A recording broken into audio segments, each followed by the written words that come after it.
Okay. So good morning, everyone. I'm going to go ahead and get started. I am Dr. Kelly Vineyard. I'm one of the nutritionists on the Purina team. If you've joined us already for these other virtual showcase sessions, you've already met me.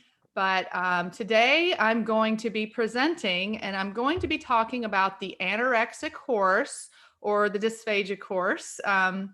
And talking about some feeding strategies for the horses that can't or won't eat.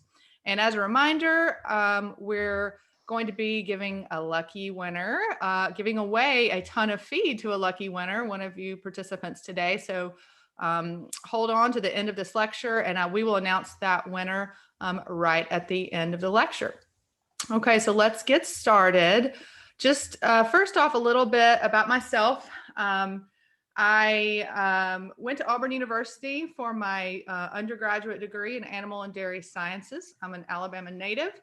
And then I came to the University of Florida for both my master's and my PhD in animal sciences with a specialization in equine nutrition. I am still based in Gainesville, Florida, so that's where I'm coming to you from today, my home office. I have been with Purina for 12 years. As soon as I finished my graduate work and my PhD, I came to Purina. And my roles over the years have evolved, and I've done a little bit of everything. And currently my responsibilities include, working with veterinarians, providing veterinary nutrition consults, and also I provide, technical support for our sales force, for new product research and innovation, for dealers, for customers, for marketing, social media, a little bit of everything. If you go to our brand new website, specifically geared towards equine vets, equine vet nutrition, and you click request a consult, that comes to me. And either I will directly respond to you or one of our other PhDs on the team.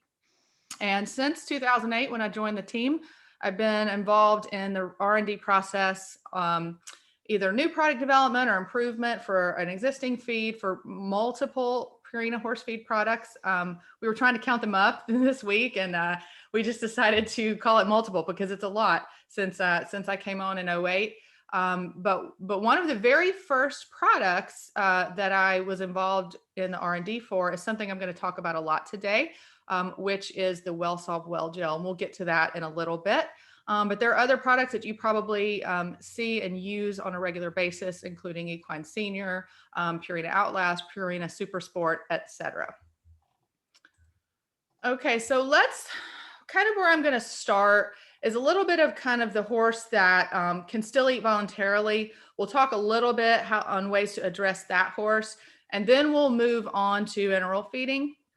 So I think it's really important to kind of cover at first, why do horses go off feed? There's a lot of reasons. Some of them are related to illness, some of them are not.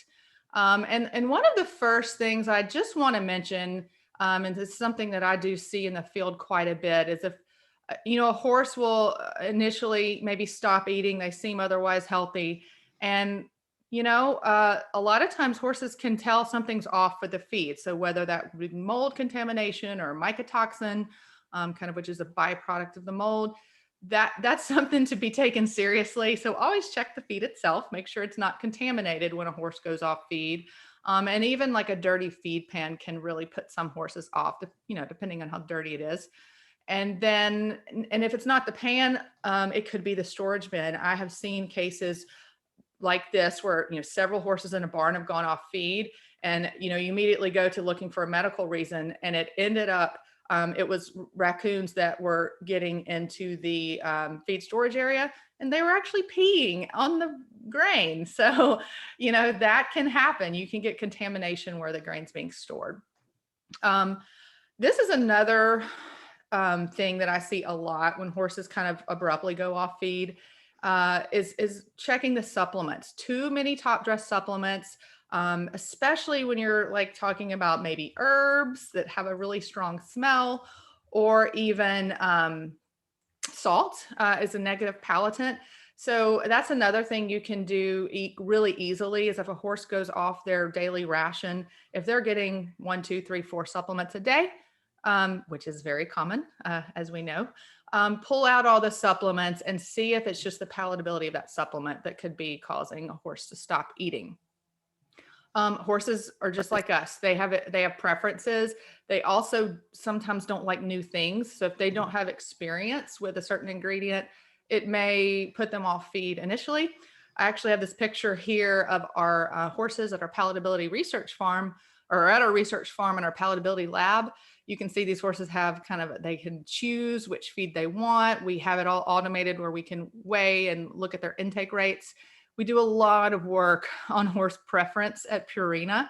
And it's amazing to know what subtle differences and even inclusion rate in different types of ingredients, like rice bran or oil or things like that, can really play a huge role in horse preference. So the other couple things that may not be medically related specifically, but stress and overtraining can definitely help contribute to horses going off feed, whether it's stress of moving to a new place or stress of maybe even a new stallmate. And if everybody can make sure they're on mute. I'm hearing a little bit of background noise. We'd appreciate it. Thanks.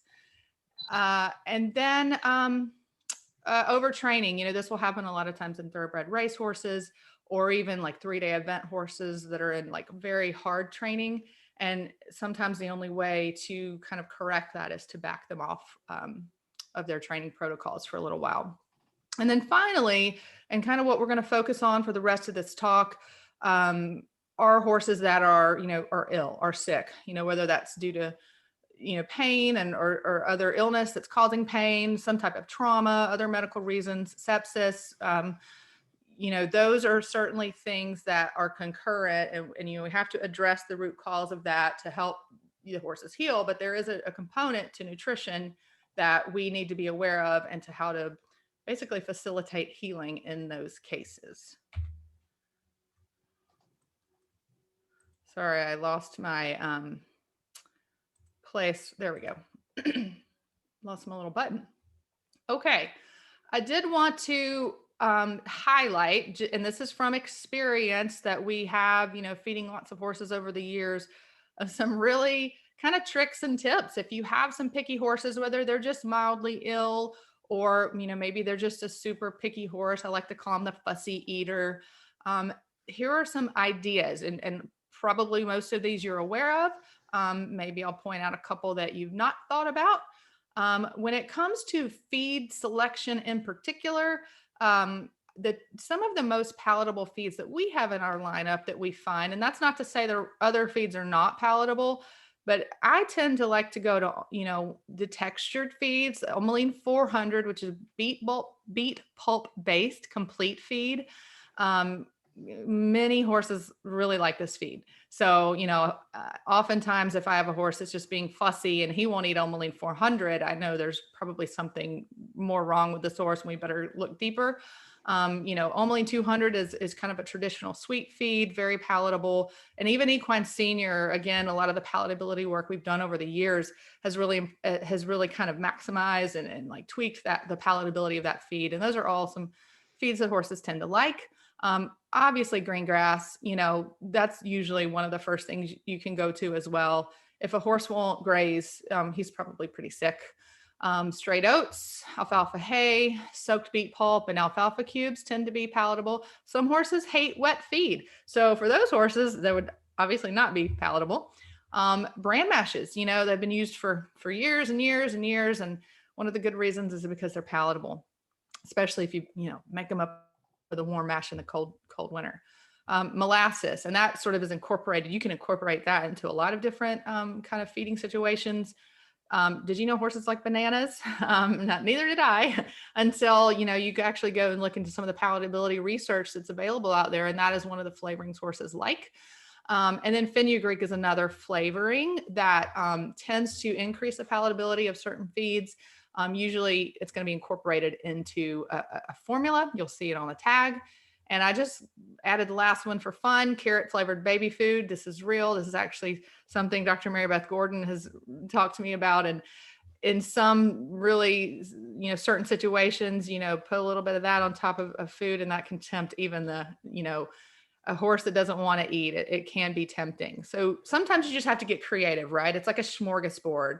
And don't afraid to offer different things multiple times, especially if a horse is a little bit ill and not feeling its best. You can experiment at that time. Just some management tips too for these kind of finicky horses. Identify whether or not they prefer textured or pelleted. Horses can have a strong preference for that, and whether they they like their feed wet or dry. A lot of people don't think about that. Some horses hate wet feed. Some horses love wet feed. And then you can always acclimate horses to different ways of offering this, but it's worth a try to figure out what they like. This is something you may not have thought about. Some horses may not eat readily, say in the morning, and that's because they're ready to go out, be turned out for the day. And so you may want to switch around, maybe do a PM feeding if they come in for the night, something to that effect. Also company, whether horses like to be near or far away from other horses, it can differ depending on the horse's personality, but that's something to check. And probably one of the biggest things is smaller, more frequent meals. A large meal can be overwhelming for a finicky horse. So smaller meals definitely tend to be accepted better. And then obviously if they have some gastric discomfort, trying to manage that, treat ulcers if they're present, manage their pH with a buffer, with like Outlast, that's going to help with appetite. And then appetite stimulants, they are out there. There are some medications, sometimes, we'll try steroids and things like that. Hit or miss on the effectiveness of those, but I just thought I would mention that they are, those are some things that can be tried as well. Okay, so let's talk about the sick horse specifically. We know that healthy horses, in general, they can handle feed deprivation without too many negative effects for, definitely for 24 to 48 hours, maybe even up to 72. And short-term feed deprivation, and, you'll have a slowdown of the metabolic processes. The glucose and glycogen stores will be used up, pretty quickly. The body will rely on fat at that point as a source of energy. They kind of adapt to this feed deprivation that's short term. When you look at the horse that's sick or after trauma, the opposite actually occurs kind of in their metabolic processes. The metabolism increases, and that can lead to the onset of catabolic processes, breakdown of muscle, breakdown of tissue.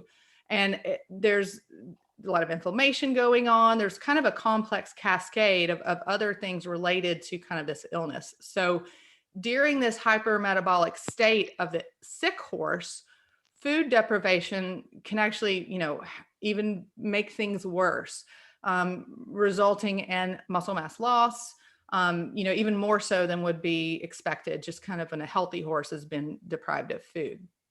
So when we have the sick horse, thinking about nutritional intervention can kind of accomplish several different goals. Certainly we want to preserve cellular and tissue function. We want to, so that we can promote healing. We want to maintain that muscle mass or prevent the loss of muscle mass during the sickness, and obviously promote the successful recovery to kind of that goes along with the medical treatment. And then just in general, we want to save their life in a lot of cases. If they can't eat, they're going to go downhill even more quickly than if they were being provided some nutrition. So let's talk about enteral feeding. And I think it's at this point pretty much agreed with many veterinary specialists, many nutritionists.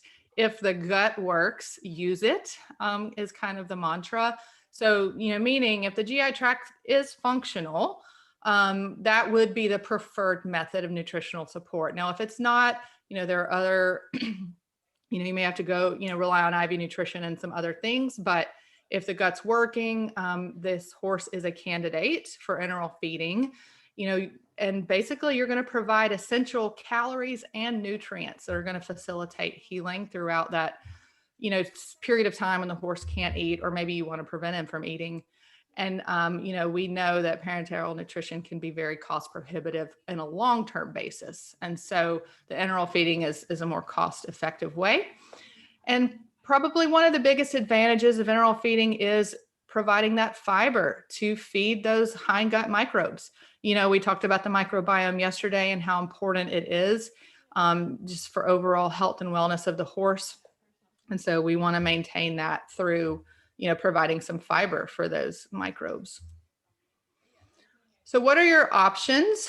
I'm sure that many of you are well aware you can make a pelleted diet slurry, equine senior or some other type of complete feed. You try to grind it up, you pump it through a tube. It's totally possible to do that. It's not necessarily easy. It's also very bulky. And the problem with that is you have to provide a lot of it to provide the horse's nutrient requirements. You can do it. It's just the volume is very, very large because the way that diet is formulated, it's not as nutrient dense. It's meant to be eaten in, like, for a true complete feed, maybe 15 pounds a day. So it's can be quite challenging. Certainly there are plenty of homemade recipes that are out there. You might mix some bran and some other kind of alfalfa meal and other vitamins and minerals. It can get complicated. You really need to know what you're doing. They can work. They can be cost effective is one of the advantages, but mostly the disadvantages would be, there are some potential for undesirable side effects if you oversupply starch, and get too much starch in the hindgut. That can be a problem. And also, you really need to know your nutrition and know kind of the balance there of what you're supplying. Human liquid diets have certainly been used. Again, not ideal, very expensive. There's reports in the literature with, undesirable side effects as well. And then there are a few equine liquid diets or low residue diets that are out there. Sometimes they're hard to find. The problem with these is they are low fiber as well. Maybe some formulation concerns, some excessive nutrients in some of them, and that might lead to undesirable side effects, mostly because of the high sugar starch content in some of those. So that kind of leads me to talk about, that was a problem that we all recognized at Purina, that there was really not a good way to supply balanced nutrition to sick horses and enterally. So we decided to create a new product. It's only available to veterinarians. This is not available at Purina dealers. You may or may not have ever heard of it, but it is something that you can order as a veterinarian. And basically what this product is, it is a powdered diet, and you can see the picture here on the left. And the way that it's formulated, and this is one of the very first research trials I worked on, and I love talking about it because it was just sort of a fun project to work on, knowing that it was going to, be kind of a niche product, but it was something that was going to be helpful to a lot of horses. So we were able to provide 100% of the horse's nutrient requirements in a very small dose per day. So, 3 pounds a day for a 1,000-pound horse, or 1 pound of well gel per 1,000 pounds of body weight. Sorry, 3 pounds of well gel per 1,000 pounds of body weight is 100% of their nutrient requirements, which is pretty cool, pretty concentrated. And then it will not provide 100% of their energy requirements, but there are ways you can supplement that depending on the condition. If we had made it so energy dense, it may not be appropriate for all horses depending on different conditions. And I'll talk about that in a minute. Has very good amount of digestible fiber to maintain digestive health or hindgut health. And there's also added glutamine for enterocyte integrity. So really helps with any type of healing, especially for the GI tract. It's fairly easy to administer. It's a powder. You mix it with water. You make it as thin or as thick as you want it. And there is published data behind it.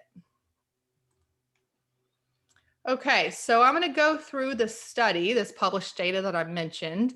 This is published in the Journal of Equine Vet Science back in 2001. And the title of the study was Evaluation of the Safety and Performance of an Enteral Diet Formulated Specifically for Horses. A lot of work went into this product. The first study was a pilot study with just 4 horses, but we basically compared feeding 1 pound a day of a ration balancer, Enrich Plus, to 1.15 pounds of well gel per day for 7 days. Just looked at, serum and plasma protein and hematocrit. And then the second trial was more about acceptability, general health. We had 8 horses with voluntary consumption. We had 4 horses with enteral administration for 5 days, kind of at a double dose. And we really wanted to look at their intake, their manure consistency, definitely monitored for any signs of colic or gastric disturbance. And then we went to the third study.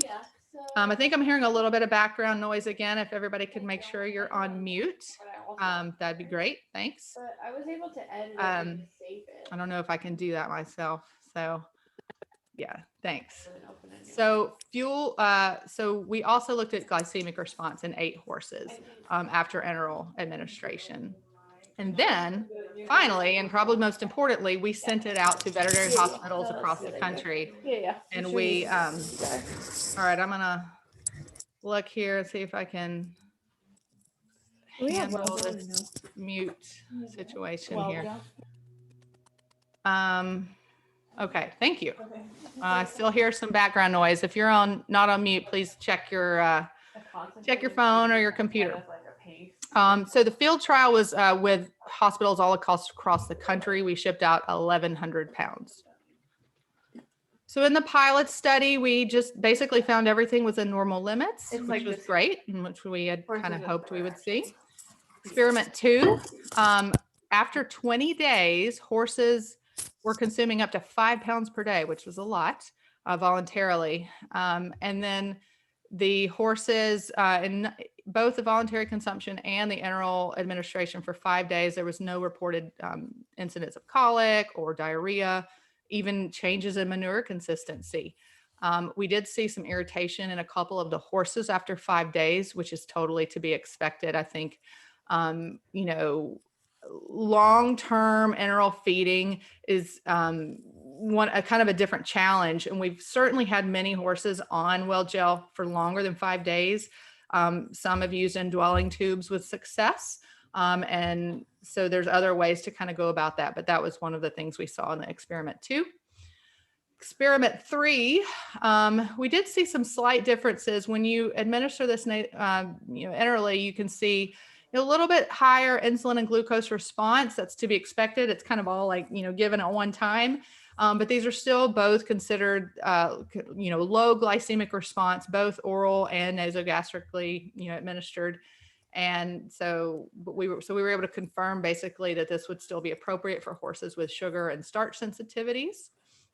And then the same thing with the triglycerides and NEFAs, kind of opposite, the horses that were administered oral, they actually, they also had a little bit lower, which is to be expected just based on how long it takes for them to, take in when they're eating it versus being administered enterally.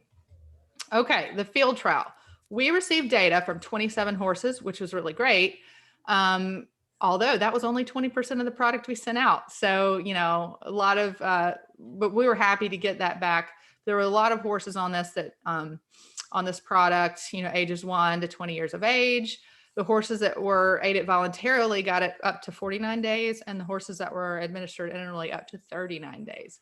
So, and since then, since this trial, the longest I know of a horse that lived on well gel was a couple of years, and that was a very special case.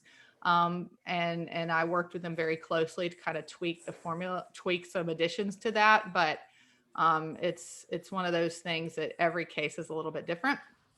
So the horses in the trial, there were a lot of different types of primary diagnoses, strangulating lipoma, cecal dysfunction, enteroliths, colitis, kind of general colitis, sandipaction, dystocia, a rectal tear. I'm not even going to try to pronounce this yeah, you guys can read, osteomyelitis and esophageal laceration. So a lot of different conditions, but the common denominator was either that they, couldn't eat, or we wanted to prevent them from eating for a period of time. And in the field trial, there were 0 reports of adverse events. And I do want to just throw this up here. We did the survey results for the clinicians. We asked about the mixture consistency. Was it easy to pump? What was your overall impression? And 76% of clinicians indicated a positive or potentially positive effect. 24% indicated no effect. And so this was just some photos I'll share of one of the patients that was on the trial. This is a horse named Amigo. He was a patient at the University of Tennessee Vet Hospital, and he was impaled by a tree branch. And man, this is some pretty dramatic photos here of Amigo. Fortunately for Amigo, Tennessee was one of our trial hospitals. And so when you download it, can you open it in as an option? I'm still hearing some background noise. If you could please make sure you could put yourself on mute. Thank you. Sorry, guys, I can't do that on my end here. But Amigo obviously couldn't eat for a little while. He had some issues swallowing, and so he had multiple complications. The veterinarians at Tennessee should be commended for this horse and kind of bringing him back, because really this horse made a really quick turnaround. Here you can see him in April, and then by July, he was back to being ridden again. So a lot of good medical treatment there. But if Amigo hadn't have been able to eat for 39 days or was only able to eat minimally, the healing probably would have gone slower at the very least. So kind of in conclusion, the well gel was tested in both healthy and hospitalized horses. And that provides useful information regarding its safety and usefulness in a clinical setting, and hopefully giving you confidence that it can be used successfully in your own situations. And this formula was associated with fewer health risks, and it gives clinicians a comprehensively tested alternative for providing nutrition to sick horses. Now, if you're interested in knowing what it's in it, you can certainly find this information on our website, on equinevetnutrition.com, not on our main website. We don't make this available on our main website to horse owners. We don't want anybody trying to tube their own horses for obvious reasons. But you can see, 36% protein, added glutamine and lysine, well balanced, and properly balanced in the amounts we recommend. Sugar and starch is low, 11% total. And the way that we recommend that it is administered is, whoops, sorry about that. For enteral administration, 1 part for, to 2 to 3 parts of water, but that can certainly be adjusted as needed. You kind of recommend this in about 3 feedings a day, maybe 2. And then you can certainly double it up if you need to with no problems. So 6 pounds for a 1,000-pound horse. And if we do recommend, if a horse needs to be fed this way for more than 5 days, you're probably going to need some additional calories to prevent, to supply, prevent weight loss. Basically, this will prevent muscle loss with the protein, but over 5 days, they're going to need some more calories. If you're going to feed it in a slurry, it's kind of however it works in the situation. Just hydrate the well gel. We've even fed it dry as a top dress as well, and actually kind of makes a nice protein supplement in some situations. And so yeah, that would be another way to feed it. Now, calorie addition. This isn't the only way you can supplement calories, but primarily what I'll usually recommend is either feed more well gel, so double it up, add some oil. And so the only times you wouldn't want to add oil is if, obviously if you have a hyperlipidemic horse or a horse in liver failure. And so this is why we didn't make this feed super high fat. 6% fat is where it's at. If it was much higher than that, it might be contraindicated for certain conditions. And then oppositely, you can add some dextrose. Use your 50% dextrose solution. You can, this actually may benefit horses in liver failure. That sort of kind of glucose as an energy source, but this would be contraindicated for the insulin-resistant horse. And then molasses is actually another kind of good way to do it. It kind of dilutes in the water, and you can bump up the calories that way too, and add more glucose if needed, maybe in some of these cases for liver failure. So kind of to wrap it all up, with Well Gel, you can order this through either Patterson Veterinary Supply, MWI, or Covetrus. And it's going to sell for, depending on where it's being shipped, $170 to $180 for a bucket. So that if you're feeding 3 pounds a day, that does come up to $21 a day. That's not insignificant. I recognize that. But, the idea is this is short term and it's ease of use. And it's certainly something that can supplement medical treatment. And, it's not intended, to be used for long term. Although I mentioned this horse that was on it for 2 years. He was a very valuable breeding stallion. So, cost wasn't an issue for them as well. And if you want more information, including the full research abstract, printable feeding directions, the directions are also on the bucket. So when you get it, you can keep it in your hospital. It has about at least a year shelf life. You can order it, have it on hand. It can kind of be there when you need it. But you can go to equinevetnutrition.com and get more information on all of that.